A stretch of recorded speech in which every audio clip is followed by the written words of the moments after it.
자, 안녕하세요. 영혼비 토익 RC 대표 강사 안시연입니다. 저는 국비 유학생으로 시드니 대학에서 석사 과정을 마치고요. 맥퀄리 대학에서 동시 통역을 했어요. 그리고 한국에 들어온 이후 23년, 긴 세월이죠. 23년간 색깔 이론과 꼭지점 이론을 창시를 했습니다. 토익 강의를 하면서요. 자, 여러분, 제가 개발한 이 색깔 이론은요. 여러분, 문장 구조 너무 복잡죠? 복잡한 거요. 두 색깔로 딱 정리를 해야 됩니다. 제가 개발한 빨간색, 파란색으로 지구상의 모든 영어 간단하게 정리를 해드린다는 것. 그게 색깔 이론입니다. 자, 삼각형 꼭지점 이론. 여러분, 삼각형 꼭지점 3개 있잖아. 영어 구조, 문법 참 많고 복잡고 외우면 까먹고 그렇죠. 그래서 반복 학습을 하는 그걸 3개의 챕터로 딱 정리를 해드린다는 게 삼각형 꼭지점 이론입니다. 자, 이런 특이한 방법을 개발하면서 또 제가 도전을 한 게요. 대한민국 RC 역사상 최초로 제가 도전한 게 있습니다. 뭐냐고요? 토익 공식 64개를 만들었어요. 이거 만들 때 주위에 있는 강사, 후배 강사들이 선배님 미쳤네요. 이거 어떻게 만들어요? 들 이야기를 했어요. 근데 저는 해냈습니다. 그리고요, 이걸 가지고요. 제가 2000년도 모 대학에서 강의하면서 제 학생들 대부분을 500점대에서 900점대로 점수를 업을 시켰어요. 자, 그런데 그놈들이 한 학교에서 시험을 치면서 한 학교에서 고득점이 너무 많은 그것도 900점 이상 대가 너무 쏟아진 거야. 그래서 토익위원회가 검찰에 수사를 의뢰한 거예요. 그래서 검찰 조사를 받았습니다만 무혐의로 판정이 됐습니다. 왜? 제 노하우입니다. 제가 개발한 64개 공식을 통해서 그 학생들 점수를 올려줬다는 저의 노하우로 판정받아서 무혐의 처리가 됐습니다. 조금 있다가 그 공식이 뭔지를 살짝만 정리를 해드릴게요. 자, 오늘 강의의 목적은요. 구조문제 접근을 해서 구조문제 정복해서 30분 만에 몇 점? 50점. 30분 만에 50점 올릴 수 있을까요? 가능합니다. 왜? 구조문제고요. 또 왜? 제가 만든 공식이 있기 때문에 그래요. 자, 그 공식을 통해서 여러분들을 30분 만에 50점 올려드릴 테니까 자, 그러면 구조문제 제대로 풀기 위해서는 뭘 알아야 되느냐? 팔품사란 놈이 형태가 어떻게 생겼는지 요놈 알아야 돼요. 그리고 그 팔품사가 문장 속에서 어떤 역할을 하면서 어떤 자리에 들어가는지 그 팔품사의 문장 속 자리 잡기만 제대로 한다면 여러분 구조문제 그저 먹기야 점수 올라갑니다. 예, 오늘 30분만 집중적으로 들어보시면요. 50점 쫙 올려드리겠습니다. 이 Part 5, 6 구조문제 해결 비법을 위해서 제가 공식을 8개 개발했고요. 좀 이따 정리된 모습을 다시 보여드릴 텐데 그 중에서 오늘 핵심적인 것만 가지고 여러분들 50점 올려드릴게요. 이 토익 RC5, 6는 독해 문제 묻는 게 아니죠. 여러분들의 이제 어휘, 구조, 문법 3가지 능력을 묻고자 하는 거야. 자, 그럴 때 항상 선택지를 먼저 보면서 이게 도대체 어휘 문제인지 구조 문제인지 문법 문제인지를 구분하는 걸 먼저 하실 줄 알아야 돼요. 그 구분 공식이 3개가 있습니다. 그 3개를 통해서 이게 어휘인지 구조 문제인지 문법 문제인지 이거부터 판단을 딱 먼저 하세요. 그렇게 되면 어휘 공식 14개, 구조 공식 8개, 문법 39개. 총 몇 개죠? 이거 자, 몇 개? 64개네요. 자, 그래서 64개의 공식을 가지고 여러분 RC 문제 다 풀 수 있도록 만들어 드립니다. 단 풀기는 풀어. 누구나 다 풀어. 그런데 5초 만에 풀어야 돼. 5초? 아니면 10초. 이렇게 풀 수 있는 훈련이 돼야 돼요. 시간을 무작정 주가지고 푼다는 것은 누구나 할 수 있는 거야. 하지만 5초에서 10초 만에 풀 수 있는 훈련을 쌓는다는 게 중요해요. 이것들은 공식을 통해서 다 가능한 얘기들입니다. 아시겠죠? 자, 그렇게 해서 제가 만들어 드릴 텐데요. 자, 그러면 오늘은 5, 6에서 구조적인 부분, 이런 부분을 오늘 강의를 해서 50점 올려드린다고 그랬습니다. 자, 다시 한번 정리할까요? 어휘, 구조, 문법 요 3가지 능력을 묻는다고 그랬고 52개 중에서 어휘가 반이야. 한 50%가 어휘 문제, 21개, 27개죠. 구조, 문법, 한 반쯤 됩니다. 그 중에 오늘 구조, 최소 50점을 올려드립니다.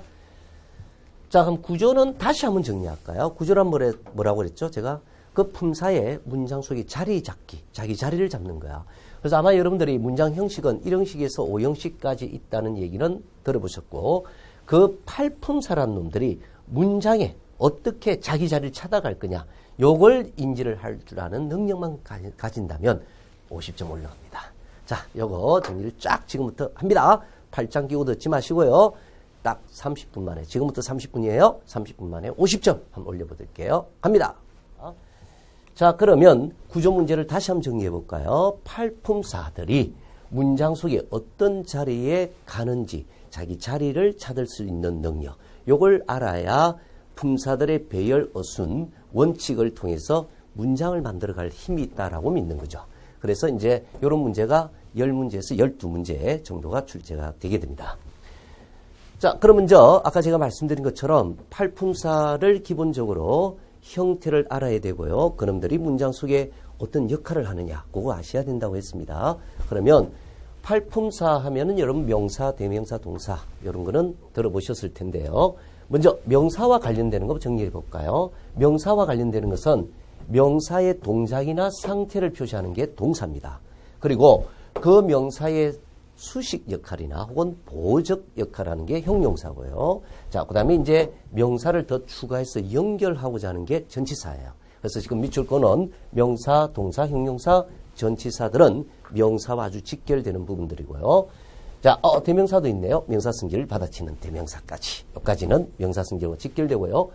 부사란 놈은 형용사나 혹은 동사를 이렇게 수식하는 역할을 합니다. 그 다음에 접속사란 놈은 동사를 연결시키는 역할을 하죠. 자, 명사는 이름을 표시하는 걸로서 명사 성질을 대신 받는 것은 또 대명사라고 규정하시고요. 말씀드린 것처럼 명사의 동작이나 상태는 동사로 표시한다. 그 다음 명사의 설명과 수식 두 가지가 좀 다른데요. 설명과 수식. 수식은 나중에 가서 파란색으로 정리를 할 거고요. 설명은 빨간색으로 정리를 할 겁니다. 조금 이따 보여드리고요. 부사는 사실은 동사를 잘 수식하고 형용사 수식하는데 외우기 편하게끔 명사를 제외하고는 다 수식한다. 이렇게 기억을 하시면 편합니다. 자, 전치사는 무엇을 연결한다고 그랬죠? 예, 밑줄 근황만 보시면 전치사는 명사와 관련되는 부분입니다. 그래서 명사를 연결하다 이렇게 생각하시고요. 접속사는 동사 연결하다 이렇게 기억하십니다. 자, 기본 형태를 보실까요? 명사라는 거 잘 아시는 것처럼 boy, air, water 이런 것들은 명사죠. 자, 그런데 I, you, they는 대명사가 되겠고요. 동작을 표시하는 그 it, 동사입니다. 자, 형용사는 아까 제가 두 가지를 구분해 달라고 그랬고요. She is nice 할 때 이 nice가 없으면 어때요? 말이 안 되죠. 그 여자는 이다. 그러면 이 nice는 무슨 색이냐면은 문장의 필수 요소, 그걸 빨간색으로 저는 인지를 할 겁니다. 그리고 요때 nice는 she is a nice student. 요때 nice는 어때요? nice student. 스튜던트를 수식하죠. 요런 nice는 없어도 a student 해도 말이 되죠. 자, 요거는 파란색으로 정리를 할 겁니다. 그래서 제 수업을 받을 때는 빨간색, 파란색 두 색깔을 꼭 갖고 수업을 받으시면 좋겠습니다. 다시요. 빨간색은 문장이 꼭 필수 요소, 있어야 될 요소. 파란색은 없어도 되는 요소. 이렇게 해서 형용사는 두 가지 역할을 다 합니다. 빨간색과 파란색 역할. 자, 그거 오늘 강의에 굉장히 중요한 포인트니까 잘 익히세요. 자, 부사라는 놈이 있고요. 전치사, in, on, at 이런 건 전치사고요. and, or, but 접속사입니다. 자, 그러면 요거는 기본적인 어떤 명사, 대명사, 동사 형태들이고요. 조금 변형이 일어나요. 변형. 동사에다가 tion이나 ment나 sion 이런 놈들의 꼬리표가 붙게 되면 명사가 되죠. 명사가. 자, 그래서 이런 변형된 모습까지도 잘 인지를 하셔야 돼요. 특히 토익에서는 요 변형 형태가 참 중요합니다. 저는 이걸 꼬리표라고 부를 테니까요. 명사 꼬리표 하면 요걸 인지를 하셔야 돼요. 자, 동사 꼬리표는 FYATIZEN 이런 것들이 동사 꼬리표입니다. 그래서 요 꼬리표가 참 중요합니다. 형용사 꼬리표가 있고요. 부사 꼬리표. 자, 여기까지 자, 꼬리표 잘 정리를 해 주시고 전치사를 조금 더 종류만 볼까요? by, with, during 이런 것들은 전치사고요. 접속사에서 and, or, but은 등이 접속사지만 다른 접속사 when, who, how, because 이것들은 우리가 종속 접속사라고 이름을 붙일 거예요. 자, 이렇게 종류를 잘 정리를 해 주셔야 되고 특히 중요한 것은 명사, 대명사, 동사, 형용사 요놈들이 문장의 필수 요소 역할을 하는 빨간색으로 인지를 좀 딱 해주시고요. 그 다음에 나머지 놈들은 다 파란색으로 인지를 좀 해주세요. 단 형용사는 빨간색과 파란색 공통인수가 될 수 있다. 여기 보이시죠? 요거는 있어야 되는 필수 요소 빨간색이고요. 요거는 수식하는 파란색. 그래서 형용사는 두 가지 색을 다 한다. 이렇게 기억을 꼭 하고 따라오세요. She is nice. 요 정도 문장을 완전한 문장이라고 규정할 거예요. 앞으로 제가 수업하다가 완전한 문장 하면은 더 이상 필수 요소가 필요 없는 문장. 따라서 마침표를 찍어도 되는 문장이라고 인지하고 따라옵니다.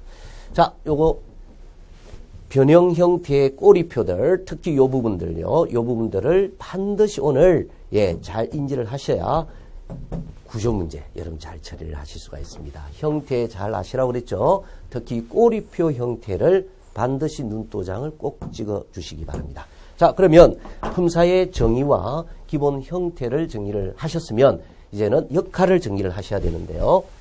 자, 이 품사들이 문장에 어떤 역할을 하느냐, 그 역할 정의가 또 돼줘야 여러분들 오늘 구조 문제 기분 좋게 풀어갈 수가 있습니다. 자, 팔품사 정의를 하셨고요. 문장 속에 어떤 역할을 할 건가를 정의를 할 텐데 정신 바짝 차리고 따라오세요. 아까 제가 그 영어 구조가 참 복잡하다고 했는데요. 그는 방법을 몰라서 그렇고요. 제가 개발한 두 색깔, 빨간색, 파란색, 빨간색과 파란색 두 색깔만 잘 정리를 하시고 따라오신다면 여러분 기분 좋게 영어 구조가 정리가 잘 됩니다. 그래서 제가 빨간색, 파란색 준비하고 수업 들으라고 그랬죠. 자, 그러시면은 볼까요? 주어, 동사, 목적어, 보라는 존재가 우리 가장 복잡한 오형식 구조죠. 자, 이 구조 안에다가 품사를 한번 대입을 시켜 볼게요. 명사, 대명사, 동사, 형용사를 아까 제가 빨간색 필수 요소, 문장 필수 요소라고 인지를 드렸고요. 자, 여기에 보시면은 명사부터 해서 형용사까지를 빨간색으로 표시를 해놨습니다. 필수 요소가 되는 존재고요. 다시 한번 기억을 더듬으면 형용사부터 나머지는 파란색이에요. 근데 형용사는 빨간색과 파란색 공통적으로 된다는 얘기, 기억을 해 주셔야 되고요. 그럼 먼저 명사와 대명사, 명사와 대명사가 문장에 어떤 자리 가는지를 한번 볼까요? 명사, 대명사는 먼저 명사부터 보겠습니다. 명사는 주어, 목적어, 보. 자, 여러분 눈동자 따라오셔야 돼요. 주어, 목적어, 보 자리에 갈 수가 있습니다. 그런데 요거는 점선으로 표시되어 있어요. 이 점선이라는 것은 명사란 존재는 우리 토익 시험에서는 보호 자리를 그다지 좋아하지 않는다는 거예요. 갈 수는 있지만 그다지 좋아하지 않습니다. 자, 그 다음에 대명사 볼까요? 대명사. 이 대명사도 빨간색입니다. 대명사는 마찬가지예요. 주어 보이시나요? 목적어 그리고 보호 자리. 그렇죠. 똑같이 대명사와 명사는 주어, 목적어, 보호 자리를 차지할 수가 있어요. 자, 근데 동사란 놈은 어떨까요? 동사는 당연히 동사 자리 가야겠죠. 자, 여기서 보호 자리입니다. 보호 자리는 형용사를 사랑을 해요. 그래서 시험에서 보호 자리라고 생각이 들면 품사는 뭐 형용사 이렇게 찍으시면 답이죠. 그래서 지금 보시면 명사는 점선 표시해 놨고요. 형용사는 실선을 표시한 이유가 바로 그런 이유입니다. 자, 명사, 대명사, 동사, 형용사 빨간색으로 인지를 해 주시고요. 그러면 자, 이 테스트 출제자들이 이 5, 6 구조 문제에서 5, 6의 구조 문제에서 여러분들이 빨간색만 사용해서 문장을 쓸 줄 알고 그렇게 했을 때 이게 실력자라고 보느냐? 그렇지 않습니다. 우리가 사용할 수 있는 품사를 명사, 동사, 형용사밖에 없다라면 문장의 길이는 길어지지가 못해요. 근데 우리가 문장을 보면 세 줄, 네 줄 길잖아요. 자, 그렇게 길어지는 데는 바로 이 파란색 때문에 그렇습니다. 그래서 빨간색은 문장이 필수 요소고요. 파란색은 정보를 확장시키는 존재. 이렇게 기억합니다. 자, 볼까요? 이미 완벽한 문장, 마침표 찍어도 되는 완전한 문장이 있다고 가정했을 때 그 완전한 문장에 명사란 존재가 추가되고 싶어요. 그럼 그냥 들어가면 안 돼요. 자기 자리가 있어야 되는데 없다 이거예요. 그러면 앞에 뭘 둬야 된다? 전치사를 둬야 돼요. 앞에서 우리가 전치사는 명사 연결장치라고 이야기를 드렸거든요. 그래서 명사라는 놈 앞에 전치사를 둬야 이걸 전명구라고 이름을 계속 부를 거예요. 전명구. 자, 요렇게 되면 요 놈이 이제 품사가 형용사이면 이렇게 부사로 품사가 바뀌어 버립니다. 그러면 형용사 부사는 수식 역할이 대부분이니까요. 아무리 복잡한 문장에 수식하는 말은 뺐다 꼽았다 해도 전혀 문장에 지장을 주지 않아요. 그래서 이 명사란 존재는 앞에 전치사를 두고 형용사 부사의 수식 역할로 바꿔줘야 완벽한 문장에 추가가 가능하다고 생각하시면 편하겠어요. 자, 그러면 자, 부사 여기 있고요. 그 다음에 전치사 여기 있죠. 전치사는 반드시 뭘 연결했다고요? 명사를 연결했다. 그래서 전명구라는 이름 꼭 기억해 주세요. 자, 접속사. 이 접속사란 놈은 동사를 연결하는 장치예요. 그래서 이미 완벽한 문장에 동사라는 품사가 하나 더 들어가고 싶어요. 추가되고 싶어요. 그냥 들어가면 안 되고요. 앞에 반드시 접속사라는 연결어를 두셔야 합니다. 그 접속사를 통과하면서 이 동사와 접속사가 붙어서 이 덩어리가 하나의 절의 역할을 하면서 형용사 부사의 수식 개념으로 바뀌어버립니다. 수식하는 놈은 문장이 아무리 많이 추가돼도 문장이 지장을 주지 않기 때문에요. 명사와 동사라는 이런 품사들은 여기 보세요. 명사와 동사는 문장이 한 자리 하잖아요. 근데 이미 문장이 완벽해요. 한 자리가 없어. 들어갈 자리가 없어. 그럴 때는 반드시 연결어인 전치사와 접속사를 앞에 두라는 것 명심을 해주세요. 자, 이 정도 하시면 품사들이 문장이 어떤 자리에 가는구나 하는 게 좀 정리가 잘 될 거고요. 요거는 제가 개발한 색깔 이론, 요건 파란색입니다. 이 색깔 이론의 한 50% 정도입니다. 다 보여드리기는 그렇고요. 한 50%예요. 요것만 잘 정리되시면 여러분 구조 문제 점수뿐만 아니라 독해든 모든 게 구조적 차원은 다 해결이 가능합니다. 자, 필수 요소 다시 한번 정리하죠. 필수 요소는 문장이 반드시 있어야 될 존재로서 여기 품사는 뭐였죠? 명사, 대명사, 동사, 형용사. 이거 잘 기억을 해 주세요. 자, 문장 속 역할도 정리됐습니다. 그리고 각 품사의 형태와 역할 다 정리가 됐다면 이제는 자, 한 번 더 복습을 하는 의미에서 정리를 한번 해놓고요. 본론으로 들어가겠습니다. 자, 각 품사의 형태를 잘 기억해 달라고 이야기를 드렸죠. 형태 결정. 그리고 이 품사들의 이제 문장 속에 어떤 역할을 하느냐. 그 역할. 뭐 크게 나누면 두 가지 역할이에요. 필수 요소와 그렇지 않은 수식 요소. 필수 요소는 무슨 색으로 정리를 했죠? 빨간색. 그렇죠. 빨간색. 없어도 되는 파란색. 요 두 가지입니다. 이것이 이제 색깔 이론의 근간이에요.